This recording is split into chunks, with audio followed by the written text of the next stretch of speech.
fitrənin hansı yəni məhsullardan çıxarılması rivayətlərə, hədislərə baxsaq və yəni fəqihlərimizin bugün verdiyi fətva və hökmlərə nəzər salsaq, görərik ki, yəni qeyd olunub ki, buğda, arpa, kişmiş, xurma, un, yəni buna uyğun olan, bu qəbildən olan qidalardan qeyd olunur.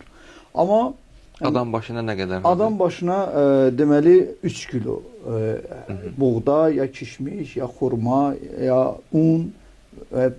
Amma məsələ burasındadır ki, o həmən qidalar bugün bizim cəmiyyətdə qida, yəni məhsulu kimi istifadə olunur, olunmur. Məsələn, bir nəfər götürüb 3 kilo buğda çıxarsın, onu aparıb, yəni hansı fəqirə yemək üçün onu verib istifadə edə bilər?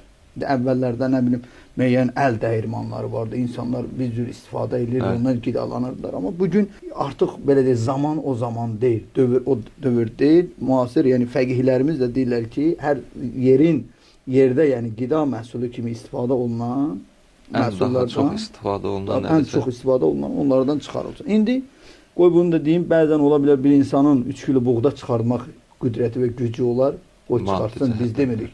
Onlar bunu eləməsinlər. Amma imkanı olanlar əlbəttə daha indi danışılacaq bu haqda geniş formada buna yer verilsin. Sen kişmiş, xurma, bahalı şeylərdən çıxarılsın. Yəni bunun da bu şeylər indi ərzaq bəzən bizim üçün çətindir. Kimə durub kim üçünsə ərzaq aparasan, 3 kilo xurma aparasan, 3 kilo kişmiş aparasan, yəni bu kimi şeylər adətən görürsünüz, onun yəni bazar qiymətinin uyğunlaşdırılır. Ona uyğun həmən məhsulun pulu ilə adam başı aparılır. Yəni ehtiyaclı olan, qeyd olunacaq ki, kimlərə o fitrə düşür, onlara verilir və o insanlar da, yəni ehtiyaclı olan insanlara verilir və insanlar da lazım gələr özünə ərzaq almaq və ya digər, yəni çətin bir nə aradan aparmaq istədiyi çətinliklər, ehtiyacı nədirsə, ona xərcləyəcək.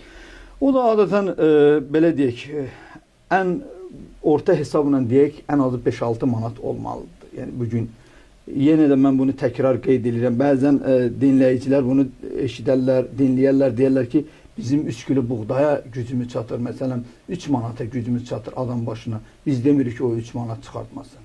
Amma ki, ona gücü çatır, onu çıxarsın. Əgər yoxudursa, əlbəttə ona fitrə vacib deyil, verilsin.